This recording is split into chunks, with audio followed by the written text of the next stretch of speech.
So I did my undergrad at Western and born and raised in London, so I was actually only allowed to apply to Western.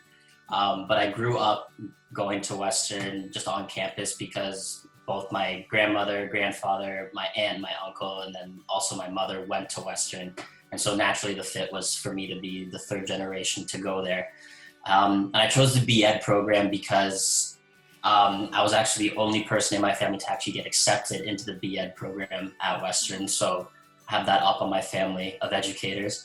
And then it was also just close to home, and it allowed me just to have that balance of staying at home and then also having my mother very close to me who could advise me of any situations or just experience that she could give me, while also allowing me just to stay close to my family as well. Yeah, Western is just kind of known for having phenomenal educational experiences, and that's why I just continue to do my postgraduate stuff there.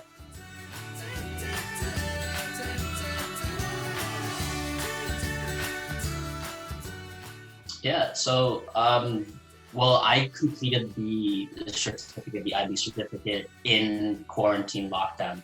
So I was looking for something to do and just kind of stay sharp with my academic and writing skills. And so, as opposed to doing something that was just kind of outside of my educational, professional development, I decided to do something that was offered through Western. And so my aunt had already been trained in the International Baccalaureate. And so I asked her, is this a good opportunity? She's like, absolutely, do it. It's great for your professional development and just get your foot in the door of the international education system. And so I decided to do that. And then, yeah, the balance wasn't that bad, actually. It was just more so I would kind of start the day off with maybe looking at an hour or two and trying to get everything sorted out, seeing what I would have to do for the rest of the week, and then trying to adjust everything else and keeping that balance. So the balance was very, very flexible with this program, which I appreciated. And it also allowed me to just kind of dive right into it because I was fortunate enough to have it during the lockdown situation.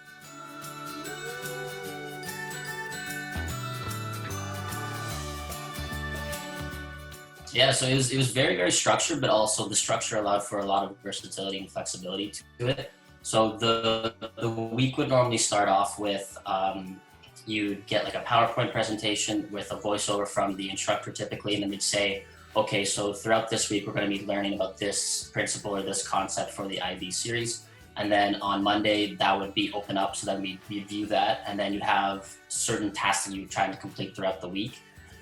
Typically in first year teachers college, it would be similar to that, and then the assignment or discussion post or whatever it was would be due the Sunday after midnight or at midnight.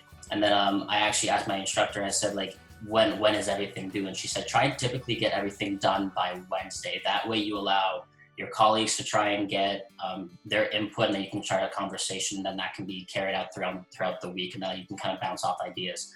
And so it allowed for everything to try and be completed by Wednesday, which I found very manageable. Again, allocating about an hour or two a day and just breaking it up throughout the day made it very, very manageable, very easy to try and tackle. So I would try and complete everything by Wednesday. If for whatever reason I had to complete it Thursday or leave it last minute on Sunday, it was also flexible enough to do that.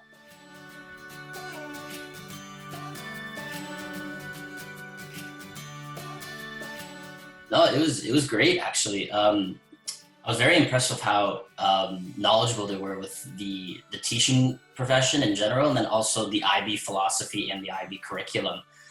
Very, very impressive with how they were able to make it into understandable manners for us who, specifically for me, a young educator who isn't graduated yet, still in teachers college and still trying to learn the dynamics of the profession, but also making it into terms that I could apply it and understand it and then try and express my knowledge to the best of my ability. So they were very, very approachable and very, very flexible with the certain timelines. For example, if people had families and job, work-life balance, with that, they were very, very open to saying, hey, if you need an extension or if you need justification or clarification with anything, please feel free to let me know. Not a problem with anything. So I was very reassuring on my end that, okay, I don't have to necessarily work day and night to try and get something completed. If necessary, I can kind of take a break, and then they understand, obviously. So that was a very, very appealing process for that.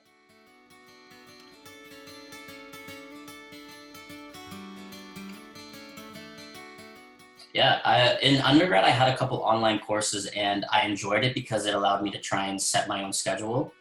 But also with setting your own schedule, you have to have the structure of it. But this program specifically, it was very, very structured, and it told you how to do certain things and how to chunk it properly, which I appreciated. And in terms of like the umbrella term of online learning, I really like it because it allows me just to focus in the comfort of my own home and my own space, and I can complete it whenever necessary. And it also just allows me to kind of hone in everything and do it at my own leisure, which I appreciate. And I do believe that it's very, very necessary teaching online. And obviously with the COVID situation, I think online learning is kind of the future, especially with my mother saying, you know what, just get internationally trained and also know how to do things online because it's a very valuable skill. And that seems to be where education is learning. So I think kind of getting your foot in the door as early as possible is very beneficial.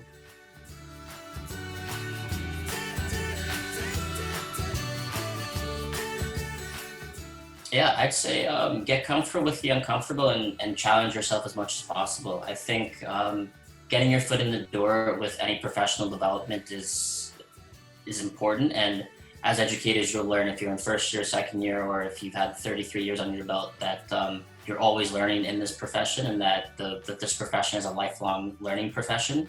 And so if you can be in teachers college and improve your professional development, I think that's great. And this certificate offers that. So why not take it? Yeah, if you can learn more, why not? It's not going to hurt you by any means. And I think this is a very, very beneficial career and a very, very beneficial certificate to do.